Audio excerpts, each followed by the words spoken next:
Hello everyone, আমি বৈশাখী। আমার একটা নতুন ভিডিওতে আপনাদের সকলকে স্বাগত জানাই। কিছুদিন আগে আমরা কাশ্মীর গিয়েছিলাম বেড়াতে, সেপ্টেম্বরের ফার্স্ট উইকে।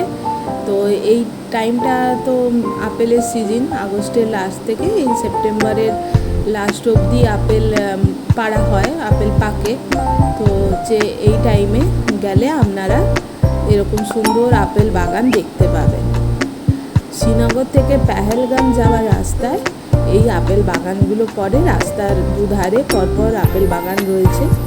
এখানে আপনারা ঢুকে আপেল বাগান দেখতে পারেন। গাছে ভর্তি আপেল, বিভিন্ন রকমের গ্রিন আপেল, কোনটা ছোট্ট ছোট্ট ফুলের মতো, কোনটা ছোট্ট ছোট্ট চেরির মতো, বিভিন্ন রকমের আপেল পাওয়া যায়।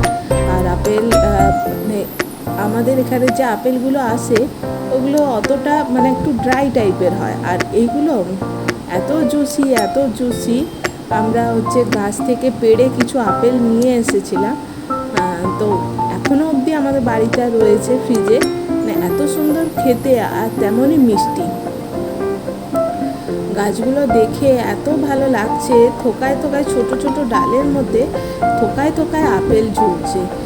আপেলের ভারে ডালগুলো ঝুঁকে গেছে, এত আপেল হয়েছে। কোনোটাতে 4টে, কোনোটাতে 5টা করে ছোট্ট ছোট্ট ডালে এরকম থোকায় থোকায় আপেল ঝুলছে। আর এত সুন্দর লাগছে দেখতে, লাল হয়ে আছে গোটা গাছটা। ছোট্ট ছোট্ট গাছ আর একদম ভরে ভরে আপেল রয়েছে। এটা শুধুমাত্র লোকের যে বাগানে হয়েছে তা নয়, এমনকি বাড়িতেও আমরা যেমন ছোট ছোট আম গাছ লাগাই, সেই রকম লোকের বাড়িতেও আপেল গাছ রয়েছে, নাশপাতি গাছ রয়েছে। ভরে ভরে আপেল হয়েছে। এত সুন্দর লাগছে দেখতে। সামনের দিকে গাছগুলো লাগিয়েছে বাড়ি, রাস্তার কোনো ঘেরা নেই, কিছু নেই, কোনো পাঁচিল নেই, কিন্তু কেউ চুরি করে না।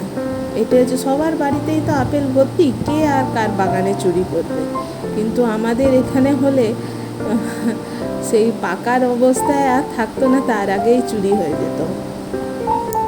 আর প্রত্যেকটা বাড়ি কাঠের, ছোট্ট ছোট্ট বাড়ি, আর এরকম ঘরের সামনে ভর্তি আপেল গাছ, আর লাল হয়ে আপেল হয়ে আছে। দেখতে এত ভালো লাগছে, দেখলেই মনটা ভালো হয়ে যাবে। এই বাগানগুলোতে বিভিন্ন রকমের আপেলের আচার, আপনাকে jam, jelly, apple cider vinegar, বিভিন্ন রকমের অর্গানিক আপনার জুস আপেলের সব আপনারা পাবেন। যদি আপনারা এই আপেল বাগান দেখতে চান তো ওখান থেকে এইগুলোও আপনারা কিনতে পারেন। আর সমস্ত প্রোডাক্টই ওনাদের নিজেদের তৈরি, ফ্যাক্টরিতে সব অর্গানিক।